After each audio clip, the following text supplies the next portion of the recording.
Welcome back, everybody. We have a special guest. I tell you to come. Thank you so much, Shawn Huffman from CORO Cybersecurity, and he's going to share with us a management tool for. And you guys heard me brag about how smart and the respect I give to my wife. A product she really believes in for managing your multi-cloud environment. So, without any further ado, Shawn, these are my students. We have 40-some people in here right now that are all studying for their. You got it. You have it right there, CCSP. Thank you so much, Shawn. Yeah, absolutely. I appreciate that, Larry. So just to kind of frame the conversation today, really, I don't want this to be me sitting here, as a commercial or an infomercial for CORO. So just really going to briefly touch on, kind of some of the trends I'm seeing from a cybersecurity perspective in the marketplace. Some of the key areas that, we believe in protecting and that every organization should be protecting. And then kind of towards the end, we'll kind of touch on, what we think a good solution is for some of these challenges in the marketplace. Does that sound about fair enough for today, Larry? I think that sounds awesome. Thank you so much. Perfect. With that, I'm sure, everyone here is in the industry. I mean, you really can't turn on the news, I don't think really any day to day without there being some sort of breaches. And, really a lot of times you're only seeing the big major players, if you will, the larger breaches.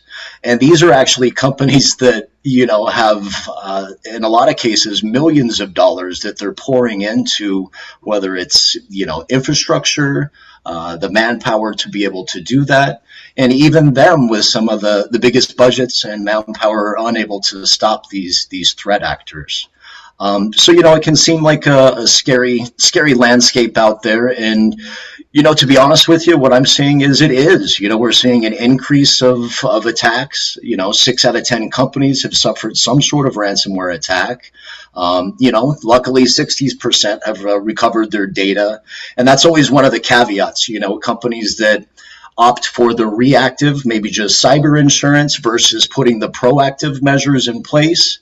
Oh, because I've got backups, I can, just restore if something like that happens. But what happens when you run into issues if those backups don't restore properly, which is probably a majority of the time. And then, right? Yep, exactly. And then from paying the ransom, 52% actually pay it. So, if you don't have cyber insurance to cover you there, do you have to pay it to get your mission critical files and access to those back? And really the kind of the reoccurring theme as we progress here is, the email portion. And employees are increasingly more clicking on those malicious emails, which is in turn creating these ransomware issues. And the end users is going to be a reoccurring theme as well, and kind of is a piece to this whole puzzle. And the bad actors get this. That's why we're seeing the attack and the sophistication from a phishing email perspective. The old impersonation emails, CEO, the gift cards, X amount of gift cards. Now you see what I'm seeing a lot of is, maybe you have a supplier that has been compromised. Now you've got finance too at valid vendor sending you hundreds of phishing emails, hoping that one makes its way to finance. And you know what? Hey, I just was talking to someone today. I need to change my payroll for next month to X. And guess what HR did not do? They did not validate it. They didn't check it. So come next month, the person's waiting for their paycheck to be deposited and nothing. We were something similar with Okta and Shar. My wife was explaining that's basically what it was a supplier. It was a supplier got hacked. Yep. Yep, exactly. And then, all the legal ramifications that go into that when, something like yours is, or if you are compromised, and I'll touch on kind of some of those, as far as outcomes here as we progress. Bear with me one second here. So again, talking about that it was their help desk was outsourced, the supplier, the help desk, and it did just basically what you described there. They started sending what looked like their valid help desk people, but it wasn't. And again, that's a larger instance, Larry, in the news, but this is happening on a daily basis to small and mid-sized companies every day. And really the reason is actually the next point there. 79% of companies that have been hurt by some sort of cyber breach or attack is truly due to, lack of preparedness. Again, just kind of kicking that cyber can down the road. You hear a lot of, whether it be the C-level is just not buying in, the old, we haven't had a breach yet, so you're doing a good job. And, it's just really, most folks that are using Microsoft, 88%, know their companies could be doing something additional for that security component. As we move along here, this was just some information by Bitdefender, second half of 2021 alone. Found that ransomware incidents had increased by 750% or 15% year over year. And then this was shocking to me that the month of August and July, for some reason, 60% of all emails detected were actually fraudulent. So you can see what, from a phishing perspective, they're literally flooding the ocean with as many fish as they can, essentially. So that's, all the more reason, again, going back to that email component being that primary entry point for a lot of these attacks. I know this might seem trivial to, the audience out here, but, a lot of the kind of basics here. Repetition is good in these things, Shawn. Please go. Yep, absolutely. So, again, reoccurring theme, might sound like a broken record here today, but that ransomware is starting with an unsolicited email, and that user, generally the weakest link, is clicking on it or downloading that malicious file. Ultimately, the ransomware runs the code, encrypting your data. And then essentially that's where you start with a bad day and you got someone looking for some Bitcoin for you.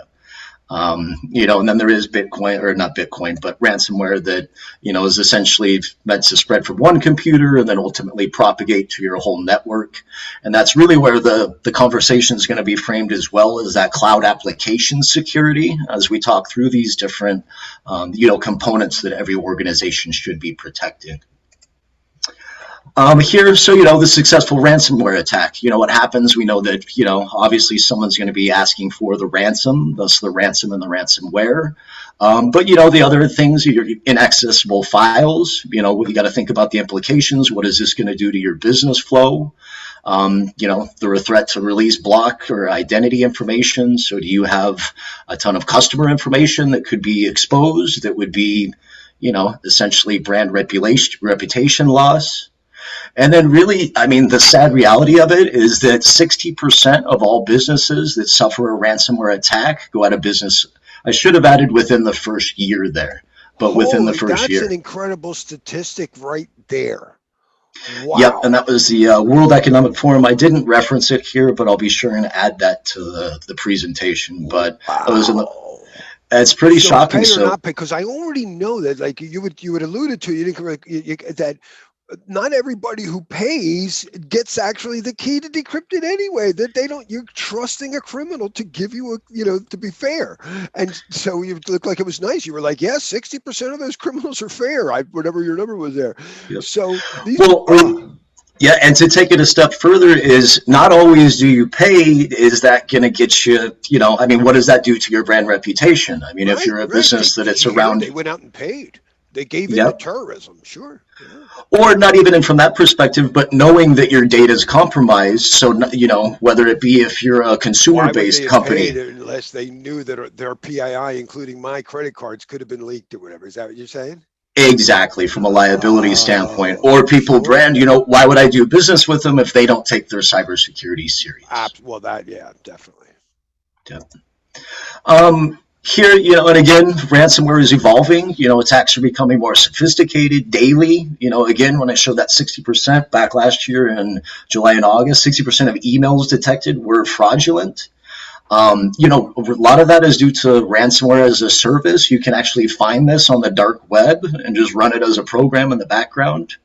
And then again, reoccurring theme, utilizing that phishing as that point of entry. And as you see in the visual here, exploiting that weakest link in pretty much every organization. And unfortunately, most folks in the IT world will agree that it's maybe not all employees, but we all have the employees that are the happy clickers, and that no matter how much education that you give, It's just, I've heard Hipaa compliance officers being the guilty parties. I mean, you name it, I've heard the horror stories. So, and then keys to reducing ransomware risk. Okay, we've identified, what ransomware, what it is, a lot of the threats, a lot of the implication if it's successful. So again, to prevention, proactive prevention here. We can start in the upper right-hand corner, and the thing I've been harping on pretty much since the onset is that email security portion. But then we're getting into the other layer, which is your antivirus, anti-malware, which you're going to have on your endpoints. Access management, Larry, which you touched on upon at the onset, cloud access security broker. Yeah, well, that's user access. I'm actually more worried about API access, but Gotcha. Everybody looks at users, but we forget it's not just users, But Yep. Anyway, yeah. Absolutely. And then really a lot of, you might be folks that are using native tools within Microsoft, which, you can set up rule sets, time consuming to manage, and there's really no automatic remediation in there. So you may get a notification, hey, I always pick on Sally from accounting. Sally from accounting is trying to log in from, Singapore or Nigeria, wherever the case may be. But usually in the instances that I hear, it's like, oh, well, I would get a notification on something like that. Or if I was looking in the logs, things like that. But really having that remediation built in to where there's no lag between whatever you're doing and being able to actually address that issue. End user education, we kind of touched on that a minute ago. Yep. You just hit on a very testable point. You said it well, and I want to make sure my students map that. What did you just say, Sally from accounting coming from another? That's an attribute. We're not just doing access control, right, based on roles, but we look at other attributes. Shawn just illustrated a very important attribute, location. So I'm sorry to interrupt, but you hit on a very testable point. So. Yep, absolutely. And then whatever tool set you're using, making sure that you do have that access restrictions. So, at 9 out of 10 times, it may be whatever country that you're residing in or that your corporate headquarters in, maybe you want to just restrict access to that, specific IP set to that specific country. And then within tool sets like CORO, you can actually... Right? And I can say between 9 and 5. They're the two attributes of Shawn. I'm sorry, but I beat up on my class all the time. Don't just consider name, don't consider role, consider time of day, consider location at least, So that's, I'm sorry. Absolutely. And then, getting to the user education, trying to implement that as much and, have that in place because it is effective. A lot of times you'll need something like that as well for insurance purposes. You have to have X amount of training in place to qualify for those. And then that backup portion, really having good backups in place for any type of catastrophic event. This slide I like here, this is IDG, an independent cybersecurity analyst firm. Really just highlighting the 4 key domain, kind of 4.5, if you will, or 4 1/4 if you look here on the right. But it's that cloud applications, so O365, Google Workspace. Those are really the core business applications that most small to medium-sized businesses are using for email workflows, things like that. So making sure that you have CASB functionality surrounding those, ransomware and malware protection, and then obviously email, the recurring theme there, endpoint, some type of, generally what we recommend in our case is a next-gen EDR. And then really where I see a lot of the gap as well is in that data. So, and data, I want to clarify what that means. It's really personal identifiable information, personal credit information, personal health information. A lot of times I hear, oh, well, we don't, store that information. And it's like, well, you have employees that have social security numbers and, personal information.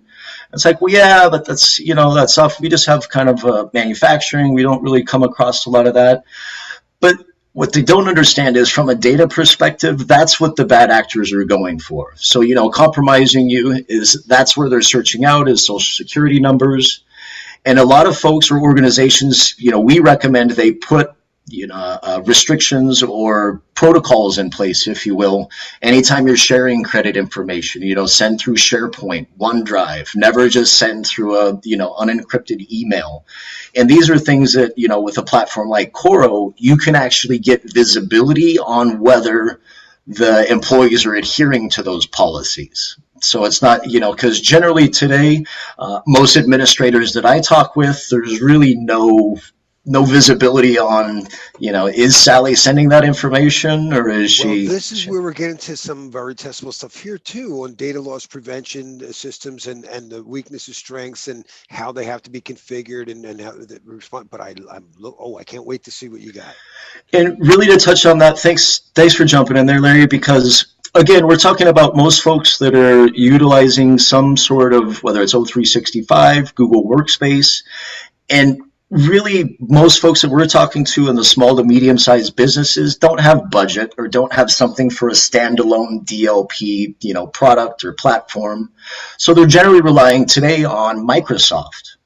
And that, unless you have E5 level security and you have the time to go in and actually build out those policies, and this actually goes for email as well. And it's really, you can't just buy E5 level security and you're protected. You actually have to go in there as an administrator and build out these policies. And that's the reason why most folks I talk with, when I get to that data component and ask them, what are you doing for this today? I get kind of like well, we have that functionality in, Microsoft and O365. Then the follow-up question is, well, do you have policies built out around that? The term that we use is tailoring, and you're covering something. So I can't wait to see how you guys do it, because that's the devil in the detail. It's one thing to buy a Cisco router. It's another thing to configure it, So, and that tailoring is hard. You buy a DLP, but you got to classify it and all your data and make sure everything's set. So, okay. Yep, and you're right on point there. Tailoring, tuning, building out policies, the verbiage, whatever you use. I think the folks that we're talking to or that are here today get it. It's time consuming, and it's something that not everyone does. And they're not alone there, because I hear it every day. I know we have it in there. I just haven't got around to doing it. And no matter how I tailored my Ring doorbell, it still goes off when there's nobody there. And sometimes, like I had a delivery of an electric scooter for my wife for her birthday, and it came here and it never went off. So I've got false positives, false negatives all the time on this thing, and I've tailored it, but they're never perfect. So. Yeah. Well, that's one thing, is just to generally build out policies is what you do. And most folks, it's, again, just challenging for them. So I don't fault them. Here's another component that I touched on, kind of that fourth and a quarter. A lot of folks don't pay attention to this, but depending on your industry and, with distributed workforce and remote working, this access Wi-Fi phishing is something that you're seeing quite a bit of today. So, man-in-the-middle attacks, someone goes to a coffee shop to work remotely and, connects to an open Wi-Fi network. Well, now they're susceptible to man-in-the-middle attacks, pineapple attacks. And as you can see here, this is the type of sensitive data that people are, accessing on these hotspots. So again, the dice there, it's really is your organization rolling the dice with, access this way. So again, just like to bring that up, because that's really an aspect that not a whole lot of folks pay attention to today. Well, we actually talked about, the evil twin attack, but not the consequences that you just showed. So that was great. Perfect. This one here, we've been talking, generally most folks that I talk with, and this is really, the security posture with most folks I talk to in the small to mid-sized business market, is, really they might have something running on the endpoints for, antivirus. Maybe they've got an additional third party, or maybe they've built out some policies, third party Mimecast, Proofpoint. Maybe they've built out some policies within Microsoft, but, some phishing protection. But as you can see here, Larry, really wide open across that cloud application, which is generally, we're talking about the majority of email is passing through this cloud application. The majority of the business function is taking place there. And that's really the biggest gap I see in most folks, posture right there. Yeah, and you segued perfectly, because just before we broke for lunch, we were talking about the state of email and where we know we could be and where we actually are. And I said about 2% deployment of secure email. We've had SMIME since the 90s, but not many people use it. So without it, Yep, yep. yep, exactly. And then, as we get down here, that hacking and access control, that's what we were talking about in the Sally instance. Sally's here in the States. She clicks on that phishing email, enters her credentials. Now that threat actor has them. What does your organization do? And you know what? In most instances, not really a whole lot of visibility and no remediation whatsoever. And then insider threats, kind of tying it into that data loss prevention. Do you have any visibility on, people accessing dormant files, downloading, abnormally large amounts of data?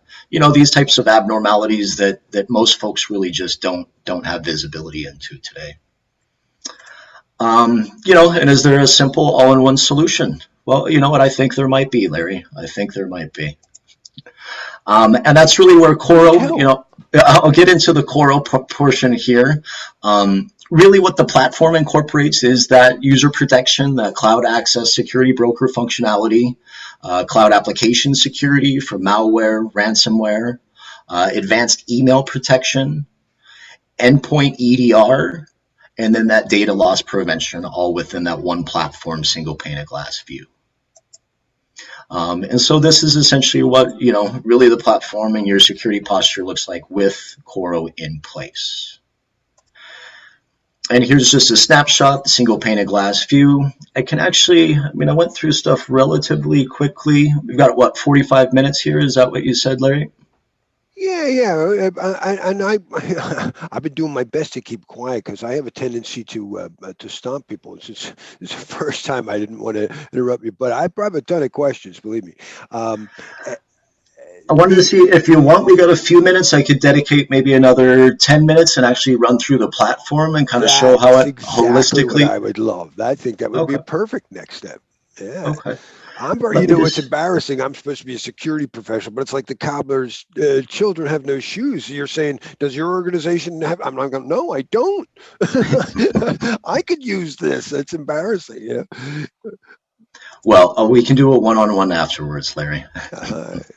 Yeah, I'm liking it. And again, if my wife liked it, I know it's worth a look. So. Absolutely. Let me go ahead and share my screen again here. So you should be able to see the platform interface now here, Larry? Yes, I do. Okay, perfect. So here's what you actually see when you log into the CORO platform. Again, you've got the tiles across the top, cloud application vulnerabilities, user vulnerabilities, email issues, device, and then that exposed data. So really tiles across the top, single pane of glass view, really just highlighting where those issues are in your environment. I wake up Monday morning, I show up at the office, and I get my coffee and I see this. Exactly. Yep. And so, really before I get into the remediation and kind of the day-to-day coffee management, if you will, I'm just going to kind of jump into the back end, really give you a quick sneak peek on, really how things are integrated. So here, again, cloud applications, these are the main cloud applications that we're supporting today. Again, Office 365, Google Workspace. We can do a hybrid environment, any mixed match of these as well. Slack, Dropbox, Box, and Salesforce. Dumb question now. How do you connect to them? I imagine they provide a management API set that you're allowed to interface with? Yep, exactly. So we connect through an API connection with, essentially Google or, any of these. And test question, guys, or maybe we can save it later, but how did they just prove to Google that it was CORO? And that we'll see if anybody, you could type it in if anyone knows what they just did there. You just showed something that in the background we need to know. Perfect. Yeah. I'm liking how this is all tying together, Larry. Yeah, it's great, Shawn. It's great. Very perfect. And then just to take things a step further, back to the access management that you were discussing. Looks like I got a little lag there. So again, for each of these, you can implement those access restrictions we were discussing. So, depending on the country of origin where you're located, you can restrict access to your specific country or, a specific IP range. So you can get pretty granular with that as well. You can create subgroups if you're going to have people traveling, things like that. So, you can really, really control that there. Endpoint protection. So, here's essentially where you're going to be able to download the endpoint agent. Really from, if it's something you're looking to move forward with, we have a customer success team that will help, deploy this out to all your users through any type of mass deployment. They'll work with you one-on-one with that.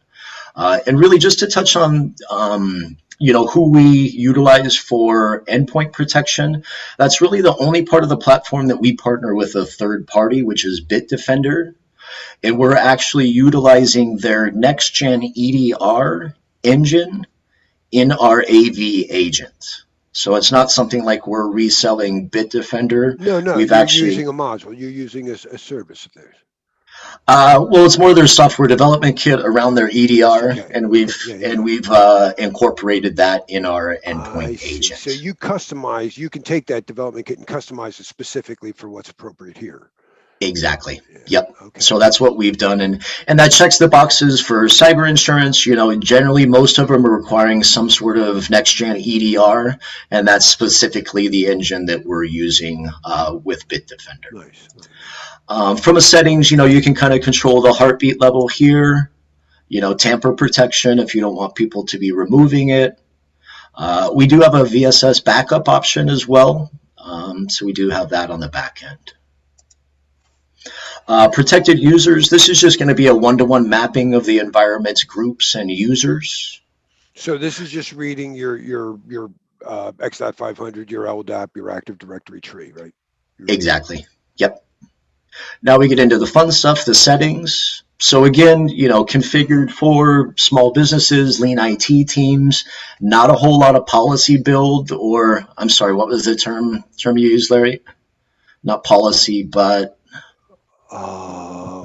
when configuring it, the tailoring. There you go. Yeah, tailoring. We also use the term tuning. For IDS, we always say tuning, but gotcha. Overall, we say we tailor our control set. Got it. I like it. So really everything's tailored for you out of the box. Suspicious impersonations, the old CEO email.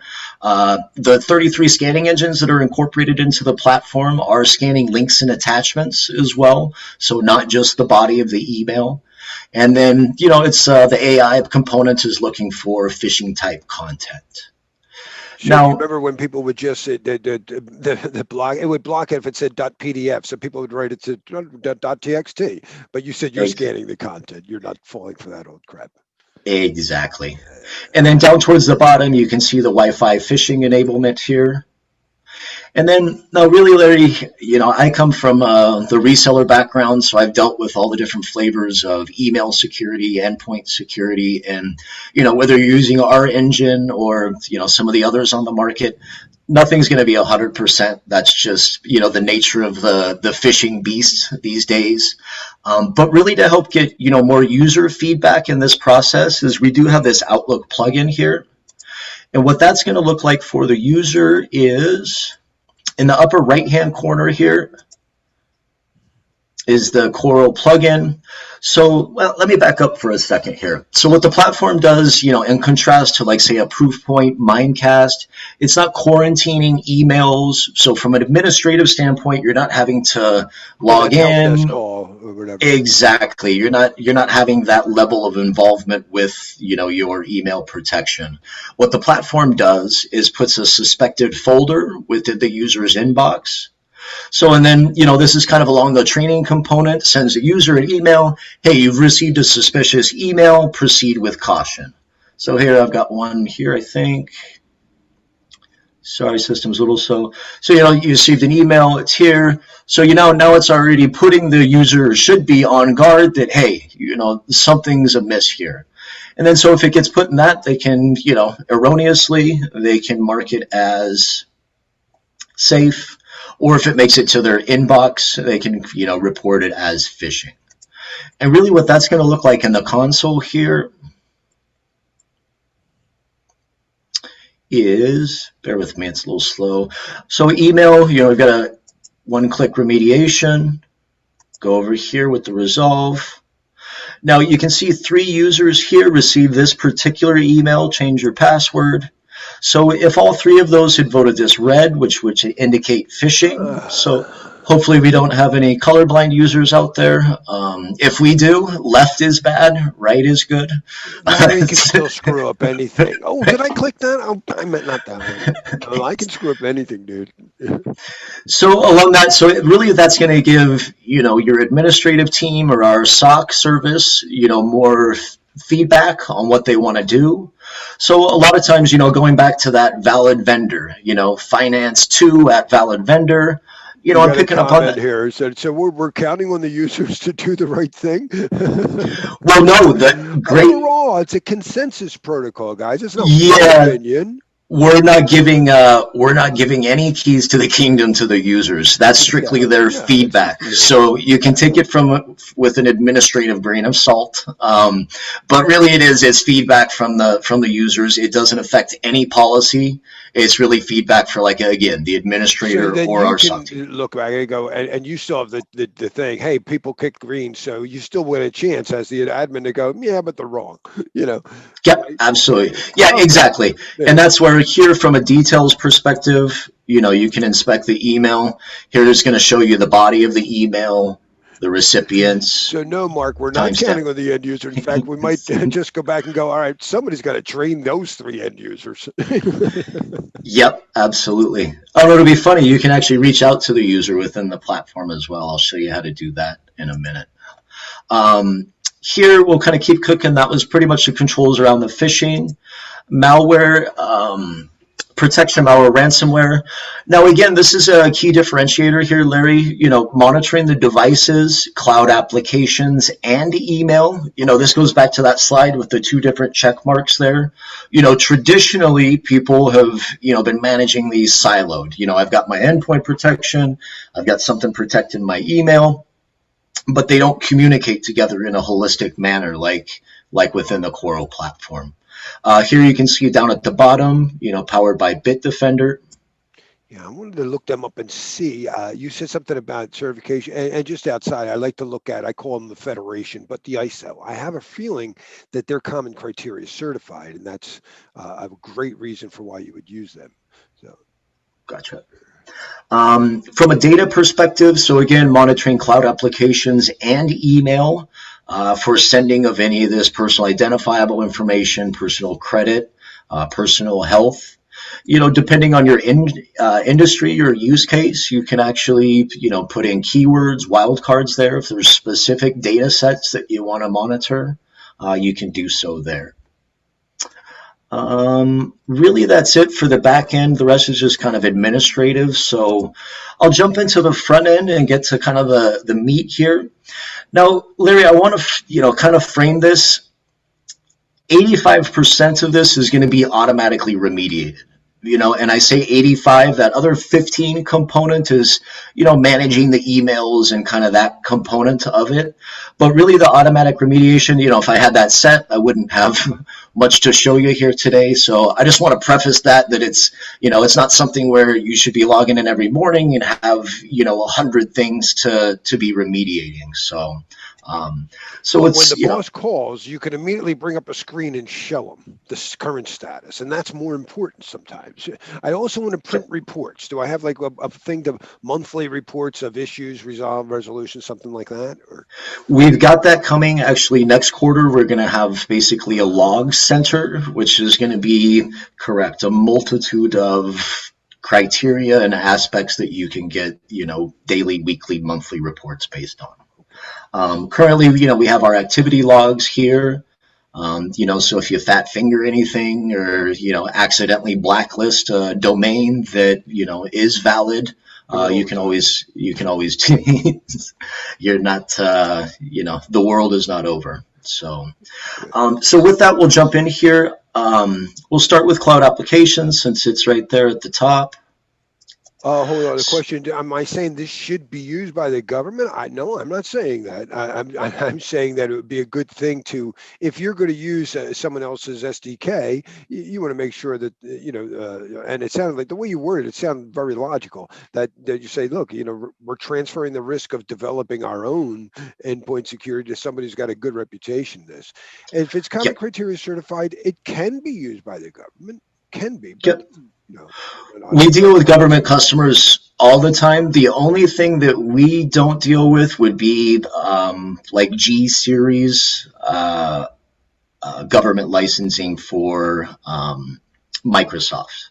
But as far as we are, the platform itself is SOC 2 Type 2 certified. So yeah, we absolutely deal with government agencies, Guys, all you the just said time. something very testable. You're going to need to know what that means. SOC 2 Type 2. We will get into that tomorrow. Oh, there you go. Nice segue on SOC 2 Yes. Type 2. So the American Institute of CPAs. Nice, absolutely. So yeah, for those of you, as you learn about it tomorrow, tools. This is a tool that is SOC 2 Type 2 rated for your environment. Great. That's good stuff. Let's get into the suspected identity compromise. That's that kind of the Sally instance. I'm always picking on Sally. So here, that's what triggered it, was the suspected identity compromise. Less than a minute, shows the user. The IP address was North Korea, so not necessarily so good. So you can see why it triggered. So now, this is the automatic remediation in the platform, is an either or. Okay, Sally had picked up that she's trying to log in from North Korea. What do you want to do? Do you want to suspend Sally until you have you or our SOC service has a chance to investigate? Or do you want to force sign-in? Generally, in this instance, from a suspected identity compromise, I recommend force sign-in, because really Sally, in our instance here in the States, isn't going to have any workflow disruption. But that bad actor that's trying to log in from, wherever else that she shouldn't be, it's really, they're going to log in using Sally's credentials, even if they have them. But anytime they also probably, because they might not only be coming from North Korea, if that identity was compromised, it might be available in a lot of places. So that's a good solution in another. Yeah. Yep, and on that line, so with the sign-in, what's going to happen is that bad actor that's trying to log in is going to log in, but anytime they try and take an action, it's going to kick them out. So they're essentially caught in a sign-in loop. So to your point right here, this right here would look like, duration 5 minutes, events. I've seen 400, 500, 1,000, and then you see, and then you see this IP addresses can be exactly that, where it's just bouncing all over the globe. And these are the types of vulnerabilities that most organizations really just don't have defense or remediation around. No. And that's, again, where, the platform, again, that sign in. So you as an administrator would log in and see, hey, Sally tried to log in, 100 times in 2 minutes from 50 different locations. Okay, let's reach out to Sally directly. Hey, Sally, there's some weird activity going around your account. Please reset your password as soon as possible. So that's kind of that workflow factor to where, again, with traditionally, you may get a notification, hey, Sally logged in from North Korea.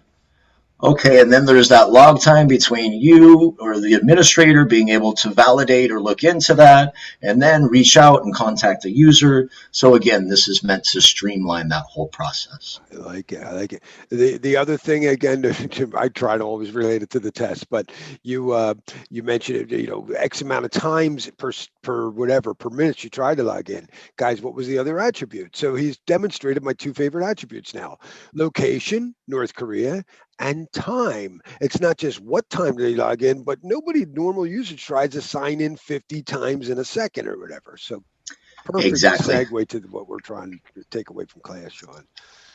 And then, in this instance, we've detected malware. So again, this is an either or. You detect malware. What do you want the platform to do on your behalf? Do you want them to suspend the user?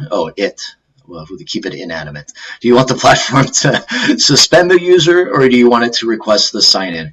Usually in the case of malware, I would, recommend a little bit more stringent policy and suspend the user until, you have a chance to investigate. But again, you've got more information here, details. and you can set that policy for, how you want to organizationally. And then any known malware is going to be automatically deleted. Any suspected is going to be quarantined, and then I'll kind of get into that here on the user side. And this is the part that's still Bitdefender, or that you're using their SDK? We haven't even got into that. So that's the endpoint detection. That would be the endpoint, yes. So okay. Whether you deploy emails. Yep. So whether you deploy our endpoint or not, the platform is still going to be protecting against ransomware, malware propagating up. The mail. Yeah. Exactly. So that's where it would protect. So a lot of times what happens in that instance, Larry, is people might be under, long-term contract with an endpoint provider. So in that instance, since we partner with Bitdefender, what we're able to do is back that portion out. And, pricing's on our website, so very straightforward. So we're able to, work with them, back that out. And that's really the only modularization we would do. Everything else is incorporated in the platform and is what you see. But again, that being the only portion that we partner with, I've been able to do that with some folks, in the past. We already have whatever CrowdStrike. We can X that out. But still, exactly. Great. Yep. So I think we've covered there. We'll kind of keep on trucking to the user issues. So restricted access, I think we've kind of covered that. But over and above, the platform is going to monitor for mass data deletion, mass data downloads, suspicious exposure of your source code, certificate, bot attacks. And again, this is an either or. If any of these are picked up, what do you want to do? Do you want to suspend the user or force sign it? What is a suspicious exposure of certificate? This would be your actual, your certificate for your domain. Yeah, and they're usually public keys. I don't want to go down that rabbit hole as well, because normally we let everybody see it, but perhaps there's not all the time. So I would have to get more into technical. Yeah, don't rabbit hole me on that one, Larry. I have a habit. And then as far as email, again, we've touched on that here within the platform. You'll see total email scanned, malicious, blocked, and discarded. And then device, as we touched into, if you deploy our endpoint agent, we are obviously going to be, scanning for ransomware, malware. Let's go ahead and view details. So here, it picked up a suspicious file, malware. It also picked up that the device was missing a password. So that's where it's going to have, scan the device for, is the firewall enabled? Does it standard security, configuration. So here, malware gives you more details, user information. And then, like I said before, any known malware is going to be automatically deleted. Any suspected is automatically quarantined. So, this instance, you could release it if you need to, or initiate remote scan, or just go ahead, yep, this is definitely malware, just mark as processed. Thanks for blocking it for me, CORO. And that's really the endpoint. Endpoint, I'll kind of jump to the actual tile here. So as we click here, it'll drop you down. And then again, you can see, firewall, if it's disabled, you can actually enable it on the fly. And then if you have that user that's a real pain in the butt and keeps disabling it, you can enable the tamper resistance. Obviously, you can see we've encountered that because it's an option. That's funny. Yeah. The developer, but it keeps breaking my test. Yeah, right. So that's really on the user, and then I'll kind of tie things up so we have plenty of time for questions here. And it's really on this last component here, Larry, which is data. So we've got payment card information was detected. Nice. Compliance. So you have PCI compliance checks? Absolutely. Yes. Fantastic. How about what other things, regulatory stuff do you have? Do you know? Well, we are HIPAA compliant as well. You could you could scan for that. You could similar type of information if there's a violation or potential violation. I will show you that here momentarily as well. Oh, I like it. I like GDPR or anything like that. GDPR, I believe we're looking for certification on that. I'd have to double check with PCI with our alone engineer. is wonderful. PCI alone is what that's a huge vulnerability. So for our class, they need to know that PCI compliance is based on 4 levels, and the problem is that it's based on the how many transactions. Those level 4 companies, Shawn, they need you. Because it's the level 4 guys that self-attest. They're just like, yeah, they felt yeah, we do that, and something goes wrong. And having a tool like this would be so much better and easier for these companies to manage. And they're all the ones, the smaller companies that still process credit cards. Yep, and even that, I mean, so Pure Payment Card was, picked up. So, you can drill down, see the information. Yeah, it was detected. The platform's going to redact the information, so we're not just propagating the same and sensitive detecting, information. Hey, by the way, your card was lost. I saw them steal it. Like, no, we stopped them from stealing it, right? Exactly. Yep. So, and this goes back to even, organizational mandates. Do you have, a mandate? Should this information be being sent through SharePoint and OneDrive? And the answer to that should be yes.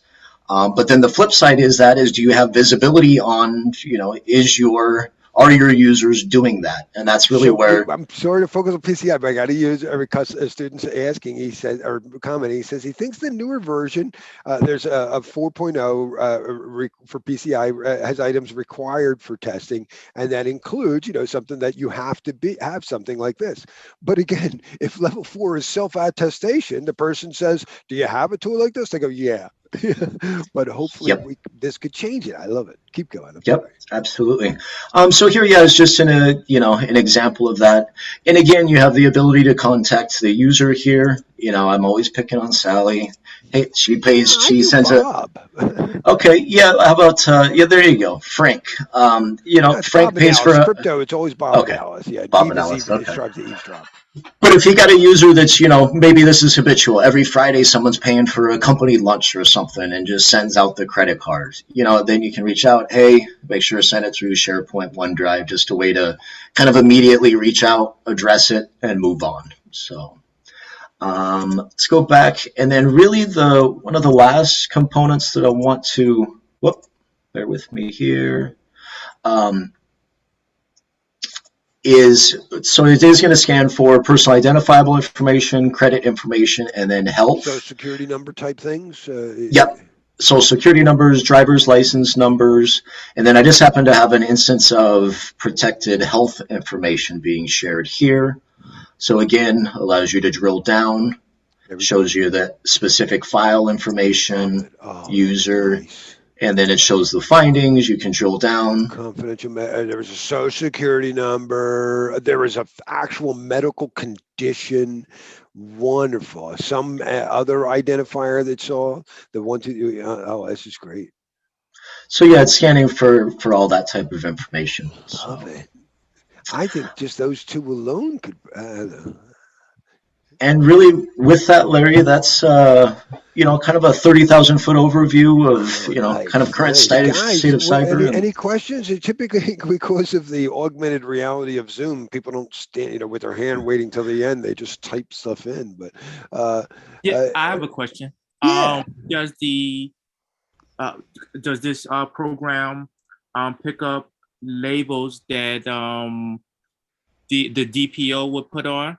Like sensitive, internal, confidential. So if we created our own, internal, like in a property in a document, and I just say we're going to add internal, or whatever our classification scheme we made up, can you then mark those tags inside of that and create your own filters like PCI? That's a good question. I'd have to double check on that, to be honest with you, Larry, as far as being able to create labels and customizing that specific, because I know we are monitoring internal email as well as external, so for this type of information. Mark, that's a great question, and I think it would be a relatively easy feature to put in there. It's wonderful. Yeah, good one. Great. Yep, absolutely, Mark. I'll definitely look into that. And what I'll do, Larry, is I can share with you that the presentation I put together. I can share that with you to have if you want to disseminate to anyone here with us today. I have another question. You stated that it looks at emails and it also looks at for PII, PHI. and so on and so forth. Well, I guess I have two questions. The first question is, does it look for IP? What is that? IP addresses? Intellectual property? Oh, Yeah, intellectual property. Absolutely. Yeah, we have use cases for,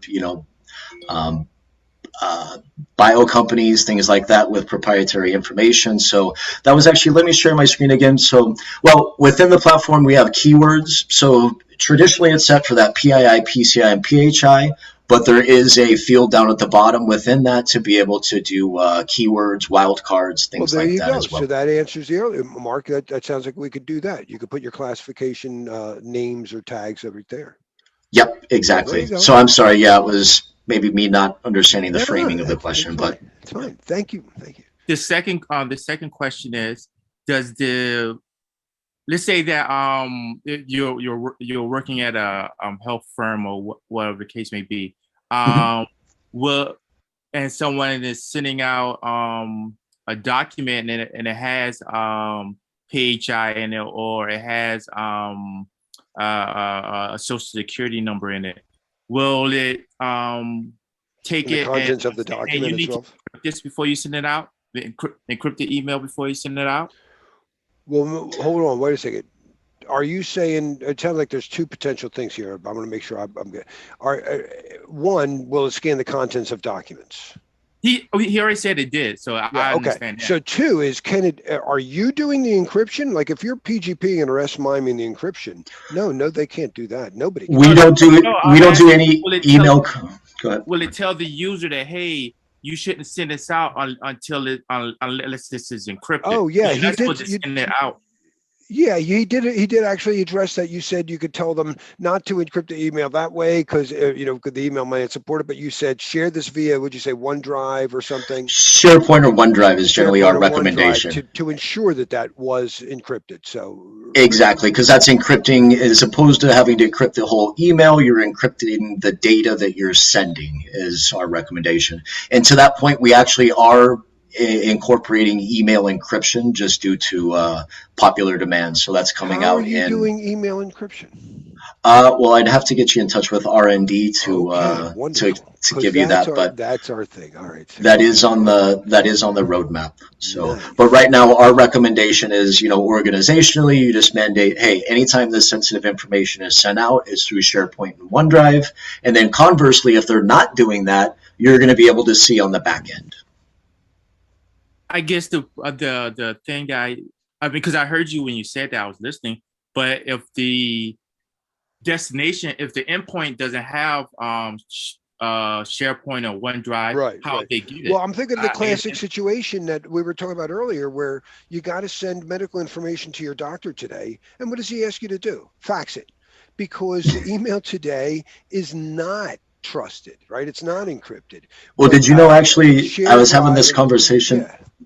Was Hipaa Compliance, maybe it was with you, Larry, where it's talking Hipaa Compliance, and they actually find fax machines are more, they deem more secure. That's right, because they're it's a point-to-point connection. No, it's less likely to have a man-in-the-middle attack. But the email goes anywhere if it's encrypted. But what you alluded to, and I didn't realize, it sounds like for Hipaa Compliance, if both ends, the doctor has SharePoint or so, then that would be okay, because SharePoint is a trusted end-to-end encrypted thing. Does that sound fair? Yes. Yep. There you go. Sounds fair. Okay. Absolutely. All right, Mark, that was great. Thank you. And did we answer your question? I want to make sure I got it. I guess so. I guess I'm just still looking at. Well, you said then you would tell them to fax it, which.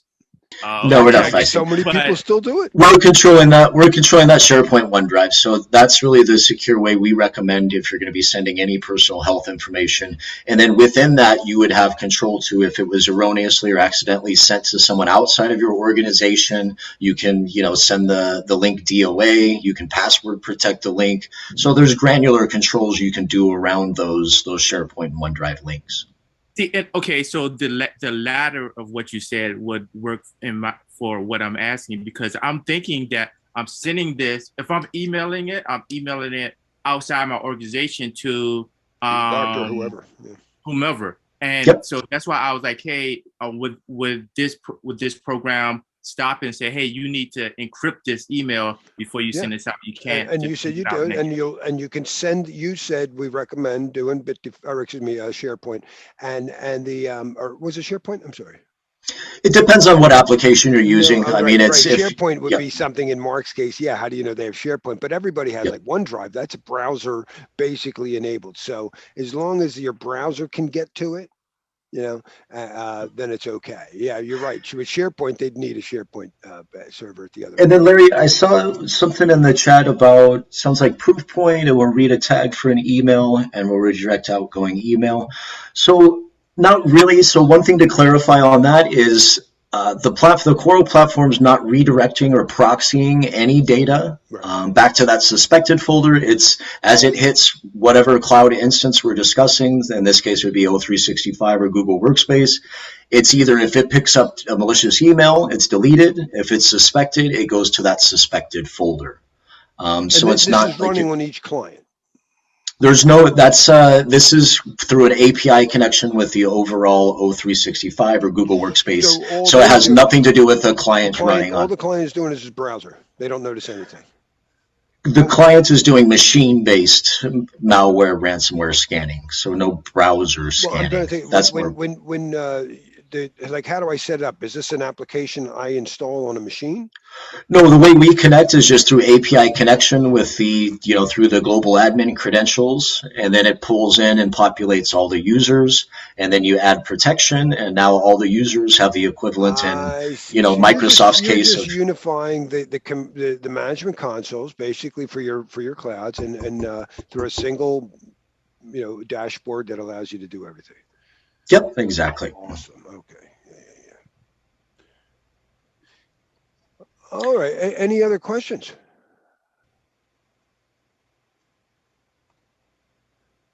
And then again, if anyone here wants to reach out to me individually, I mean, I've left my contact information with Larry, or, I'm on LinkedIn as well.